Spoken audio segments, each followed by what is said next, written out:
मंच पर आमंत्रित कर रहा हूं मध्य प्रदेश के वो सीनियर डॉक्टर्स, वो विशेषज्ञ जो अपनी सेवाएं दे रहे हैं, चाहे वो कोविड काल के दौरान की बात हो या फिर वर्तमान समय की बात हो। किस तरह से स्वास्थ्य के क्षेत्र में मध्य प्रदेश को बेहतर किया जा सकता है। मैं बड़े ही सम्मान के साथ मंच पर आमंत्रित कर रहा हूं अपोलो सेज हॉस्पिटल के डॉक्टर प्रशांत जैन साहब को। प्रशांत जैन साहब मंच पर आए, जोरदार तालियां जैन साहब के लिए। साथ ही मैं सेल्वी हॉस्पिटल से डॉक्टर विनीत नाजा जैन साहब को मंच पर आमंत्रित कर रहा हूं। डॉक्टर असद रियाज साहब को भी मंच पर आमंत्रित कर रहा हूं। और अब हम उस मंथन के दौर में हैं जिसमें तमाम सुझाव आए हैं, जो तमाम सीनियर डॉक्टर्स हैं, तमाम जो सेलिब्रिटी हैं, जो मंथन हुआ है उस पर हम निचोड़ को थोड़ा से और आगे ले जाएंगे। सर प्लीज स्थान ग्रहण कीजिए।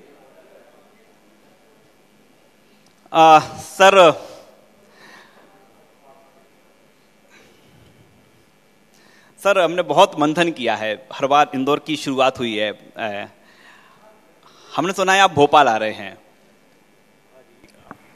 थोड़ी सी मध्य प्रदेश की राजधानी भोपाल की अब हम बात करेंगे। भोपाल में भी मेडिकल जो फैसिलिटी हैं आप कहाँ देखते हैं, और जो अब आप भोपाल आ रहे हैं तो भोपाल वासियों के लिए क्या ला रहे हैं? हमारा जो भोपाल में हॉस्पिटल आने का उद्देश्य था वो ये था कि भोपाल कहीं ना कहीं मेडिकल फैसिलिटी में थोड़ा पीछे था, और जो कॉरपोरेट हॉस्पिटल का एक जो कंसेप्ट था वो भोपाल में अभी बिल्कुल ख़त्म था। भोपाल में आप देखेंगे तो बहुत सारे छोटे छोटे हॉस्पिटल्स हैं, नर्सिंग होम्स हैं, 20 बेड के, 50 बेड के मैक्सिमम, और उसके बाद जो एक दो हैं तो वो भी बड़ा नर्सिंग होम के कंसेप्ट पे थे। तो हम लोग खुद ही, जब हम लोग खुद देखते थे कि अपने परिवार वालों को भी हम भोपाल के बाहर लेके जाते थे, या तो इंदौर लाते थे अगर बहुत वैसा हो, या थोड़ा भी क्रिटिकल हुआ तो फिर हम दिल्ली, बम्बई या हैदराबाद, चेन्नई की तरफ रुख करते थे। तो हमने और हमारे भाई साहब इंजीनियर संजीव अग्रवाल जी ने जब सोचा कि यार भोपाल में कुछ तो देना है, क्योंकि हम लोग रियल एस्टेट में पहले से थे, एजुकेशन में हम लोग पहले से थे, एक जानवर नाम था हमने उसमें तो कर दिया। अब हमें लगा भोपाल में एक चीज़ और कहीं ना कहीं कम आ रही है, वो आ रहा है हेल्थ सेक्टर। तो उसी चीज़ को फोकस करते हुए जब हमने सोचा और हमने एक 350 बेड का कॉर्पोरेट हॉस्पिटल बनाया, फिर उसके लिए भी बड़ा आत्ममंथन किया हमने कि यार क्या करें, अपना ही नाम से चलाएं, क्योंकि हम तो खुद भी एक अच्छा शहर में नाम रखते हैं, मध्य प्रदेश में नाम रखते हैं कि माय सेज के नाम से करें। फिर लगा नहीं, कहीं ना कहीं क्योंकि हम उस लाइन के लिए नए हैं, तो हमने उसके लिए सोचा कि नहीं, हमको एक अच्छा SOPs चाहिए, एक अच्छा नाम चाहिए, गाइडेंस चाहिए। तो फिर हमने कॉर्पोरेट हॉस्पिटल में सोचा और फिर हमने अपोलो से बात करी और अपोलो से टाइप किया।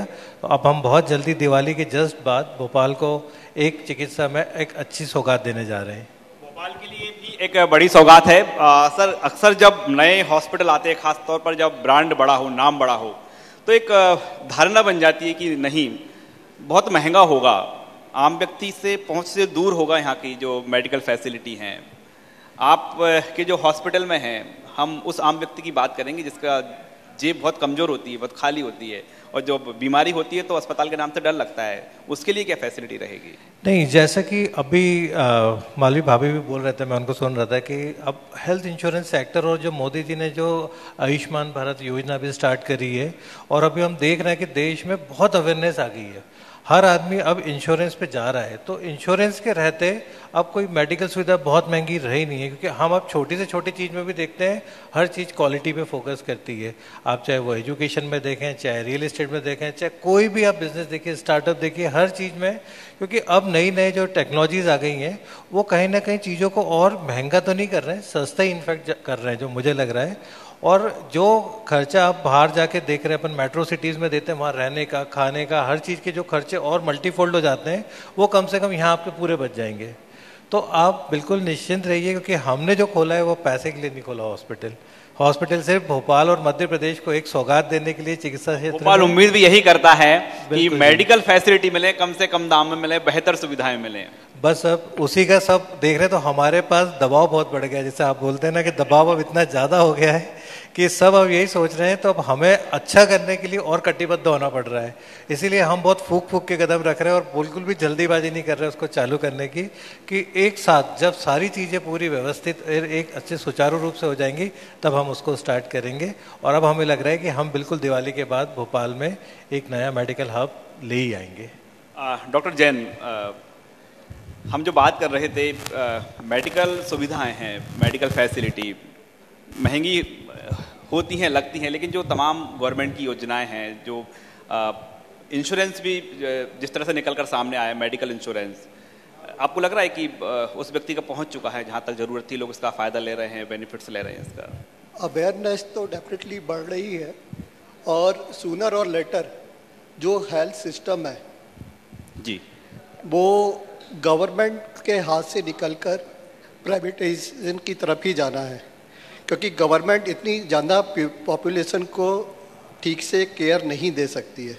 उसमें प्राइवेट सेक्टर को हाथ बढ़ाना पड़ेगा, और जब प्राइवेट सेक्टर उसको आएगा तो जो फाइनेंस वाला इशू है वो इंश्योरेंस के, हेल्थ इंश्योरेंस के माध्यम से होगा, चाहे वो आयुष्मान के रूप में हो, चाहे पर्सनल जो हेल्थ इंश्योरेंस होता है वो हो। क्योंकि आयुष्मान भारत जो है एक बहुत ही बड़ा स्टेप है गवर्नमेंट ऑफ इंडिया ने, जो पहली बार किसी गवर्नमेंट ने इस बारे में सोचा कि जनरल पब्लिक जो हेल्थ इंश्योरेंस अफोर्ड नहीं कर पाती है उसको एक दूसरे फॉर्म में आयुष्मान के रूप में दें। ठीक, तो धीरे धीरे ये सब लोगों में अवेयरनेस बढ़ेगी, और लोगों का जो पब्लिक का जो भागीदारी है हेल्थ के लिए वो इंश्योरेंस के माध्यम से होगा या आयुष्मान माध्यम से जो कुछ कंट्रीब्यूशन है वो होगा। तो डेफिनेटली हेल्थ का जो नेग्लेक्टेड फील्ड रही है अभी तक, उसमें इम्प्रूवमेंट आएगा ही आएगा। वर्तमान में बात करें तो हम देखते हैं कि हर फैमिली में या पेशेंट जो पहुंचता है एक जिम में कार्ड रखा होता है, बड़ा कॉन्फिडेंस होता है उससे। इतने बड़े पॉपुलेशन के लिए कोई भी स्कीम लागू करना बहुत बड़ा चैलेंज है, क्योंकि गवर्नमेंट रूल्स बनाती है और उसके लूप होल्स पब्लिक निकाल लेते हैं। आपने देखा होगा कि बोलेरो से आ रहे हैं, इनोवा से आ रहे हैं और उनकी जेब में वो कार्ड निकल जाता है। ठीक, तो वो चैलेंजेस है, वो संशोधन की अभी जरूरत लग रही है कि जो रूलिंग है, जो नियम है, संशोधन हो जाना चाहिए। हेल्थ इंश्योरेंस किसी ना किसी माध्यम के रूप में कंपलसरी होना चाहिए। जैसे आदमी टैक्स पे करता है वैसे ही हेल्थ इंश्योरेंस भी एक टैक्सेशन का जो है, उसमें एक कंट्रीब्यूट जो आदमी कर रहा है टैक्स के माध्यम से कर रहा है, तो हेल्थ इंश्योरेंस भी उसी में लागू होना चाहिए। और जो टैक्स नहीं दे पाते हैं उनके लिए जो आयुष्मान भारत का है उसमें लेके होना चाहिए। महत्वपूर्ण सजेशन है डॉक्टर जैन का, आप तालियां बिल्कुल बनती हैं इस सजेशन पर। डॉक्टर जैन कह रहे हैं कि जो टैक्स पेयर हैं जब उनका टैक्स काटा जाए तो एक हेल्थ के लिए एक राशि, एक प्रीमियम काट ली जाए। इसके साथ ही जो दूसरे अपने प्रीमियम जमा करते हैं तो वहां पर इसका प्रावधान होना चाहिए, और यदि हर व्यक्ति का हेल्थ इंश्योरेंस रहेगा तो निश्चिंत रहेगा। डॉक्टर असद साहब, आपसे जानना चाहेंगे, जो डॉक्टर जैन साहब की बात को आगे बढ़ाते हैं, ये जो सजेशन आया है कि यदि हर व्यक्ति के जेब में इंश्योरेंस कार्ड होगा हेल्थ को लेकर, तो स्वास्थ्य को लेकर जो चिंता थी वो खत्म हो जाएगी, और जो बीमारियां बढ़ जाती है ना सोच कर, वो भी कम हो जाएंगी। जी बिल्कुल, ये महत्वपूर्ण कदम होगा, पर ज़रूरी चीज़ ये है, जैसे पिछले 2 सेशंस में भी हम इसी बात को डिस्कस कर रहे हैं कि पर्सनल अवेयरनेस बहुत ज़रूरी है। पर्सनल अवेयरनेस नहीं रहेगी तो वो इंश्योरेंस कार्ड रख के भी अपनी हेल्थ का ख्याल नहीं रख पाएगा। तो उसमें यही है कि ऐसे प्रोग्राम्स जिसमें हेल्थ के लिए एजुकेट किया जाए, इवन जैसे प्राइमरी स्कूल्स के अंदर भी ये किया जा सकता है। शुरुआत तो वहीं से हो सकती है कि स्कूल से ही हेल्थ अवेयरनेस के लिए शुरुआत की जाए। मुझे अभी भी याद है कि हम जब प्राइमरी में थे तो कम से कम आँखों की जांच तो वहाँ पर हो ही जाती थी कि एटलीस्ट आई चेकअप आप ना करा लीजिए, किसी को दृष्टि में प्रॉब्लम है तो वो शिक्षक पकड़ लेता था वहाँ पर कि इसके दिखने में प्रॉब्लम है, और कहीं ना कहीं 1-2 साल में एक बार हेल्थ आई चेकअप का कैंप तो हो ही जाता था। अब समय बदलने पर दूसरी बीमारियाँ बढ़ी हैं, और बच्चों में अवेयरनेस, ये चीज़ आप देखिएगा कि आपका भी अगर बालक है और वो स्कूल जा रहा है तो अगर वो कुछ सीख के आएगा तो आपको ज़रूर बताएगा कि आज हमने ये नया सीखा है। तो उससे शायद हम पेरेंट्स की अवेयरनेस को फैमिली तक पहुंचा सकते हैं, और इस चीज़ को दोनों ही सामंजस्य की आवश्यकता है कि आपके पास एक इंश्योरेंस भी हो साथ में और एक अवेयरनेस हो जो एजुकेशन के थ्रू कंप्लीट हो सकता है। डॉक्टर प्रशांत जैन, एक जो आम धारणा है जब पेशेंट मरीज हॉस्पिटल पहुंचता है तो सब आगे निगाहें टिक जाती हैं, यदि कोई क्रिटिकल बीमारी है तो जांचें होंगी, जांच की रिपोर्ट क्या आएगी, ये कितनी महत्वपूर्ण होती है जांच की रिपोर्ट। बड़ा जो पेशेंट के जो परिजन हैं, जो साथ में अटेंडर हैं, डरे रहते हैं, सहमे रहते हैं, पता नहीं रिपोर्ट क्या आ जाए।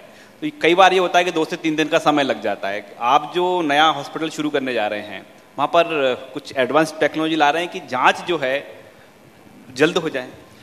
बिल्कुल, एक्चुअली अब जो इतनी सारी नई एडवांस टेक्नोलॉजीज आ गई हैं तो अब टाइम तो बहुत कम लगता है। ये 2 या 3 ही जांच अब ऐसी बची हैं जो कि बहुत रेयर होती हैं और जो कि बहुत लंबा टाइम लेती हैं और बहुत ही स्पेसिफिक हमें कुछ चीज़ देखना हो तो।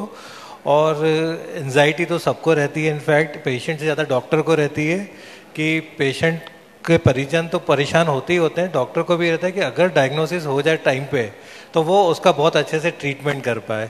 तो उस डायग्नोसिस के लिए जांचें बहुत ज़रूरी हो गई आज टाइम। पहले तो नाड़ी वैद हमेशा जो था पुराने ज़माने में सुनते थे कि नाड़ी देख के वो बता देते थे, लेकिन अब सिम्टम्स इतने चेंज हो गए बीमारियों के, तो अगर कोई भी जांच होती है और उससे आपको डायग्नोसिस प्रॉपर हो गया तो उसका ट्रीटमेंट बहुत तेज़ी से और बहुत जल्दी से चालू हो जाता है और बहुत प्रिसाइज हमको पता पड़ जाता है।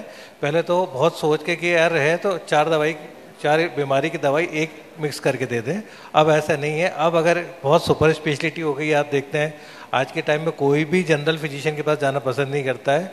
अगर आज आदमी को शुगर की बीमारी है तो वो एंडोक्रिनोलॉजिस्ट के पास जाएगा, उसको घुटनों के दर्द की बीमारी है या कोई है तो रिमोटोलॉजिस्ट के पास जाएगा। तो ये नाम जो हमने पहले नहीं सुने थे, अब सारे लोगों को मालूम है कि इस तरह के अलग अलग विधाओं में डॉक्टर्स होते हैं, अलग अलग तरह की बीमारियां होने लगी हैं, तो उनके लिए जांचें तो बहुत ज़रूरी हैं। एंजाइटी लेवल जरूर है कि अब, लेकिन टाइम के साथ क्योंकि ये एडवांस मोबाइल आ गया सबके पास, गूगल पे सबके पास सब कुछ अवेलेबल है, तो पेरेंट्स जो साथ में रहते हैं, पेशेंट के अटेंडर्स जो साथ में रहते हैं वो अवेयर रहते हैं। बहुत बार उसका नुकसान भी ज़्यादा होता है क्योंकि ज़्यादा गूगल करने से टेंशन भी ले लेता है आदमी, जबकि डॉक्टर्स हमेशा उसे कंसोल करने के लिए बैठा रहता है। ये जो स्ट्रेस होता है ना परिजन को, ये बीमारी का कारण बनते हैं? 100% ये स्ट्रेस, क्योंकि बीमारी नाम ही ऐसा है कि जिससे सबको स्ट्रेस हो जाता है। लोगों को बहुत लगता है, मैं भी जब था सोचता था कि जब मैं पीएमटी तैयारी करता था हमेशा सोचता था, या सब लोग बोलते थे कि यार डॉक्टर्स हैं ये बहुत पैसा लेते हैं, ये वो करते हैं, इनमें भावनाएं नहीं होती, इनमें भावनात्मक इमोशंस नहीं होते। लेकिन वो बेचारे करेंगे, वो रोज जिस चीज़ को देखते हैं, अगर वो इमोशंस में बहने लगे तो उनका हर चीज़ में हाथ कांपेगा। अगर सर सर्जरी कर रहे होंगे और वो इमोशंस में होंगे तो वो उनका कांपा तो आप समझिए काम खत्म हो गया। तो उन्हें अपने इमोशंस कंट्रोल करने पड़ते हैं। अब ये सोचिए कि वो अपने आप को रोकते हैं, लोगों को वो बहुत रोकते हैं। डॉक्टर्स जितने भी रहते हैं वो अपने इमोशंस को, अपनी चीज़ों को रोक के सोचते हैं कि अपने परिवार को पीछे रखते हैं हमेशा, क्योंकि उनके लिए हमेशा पेशेंट फर्स्ट होता है।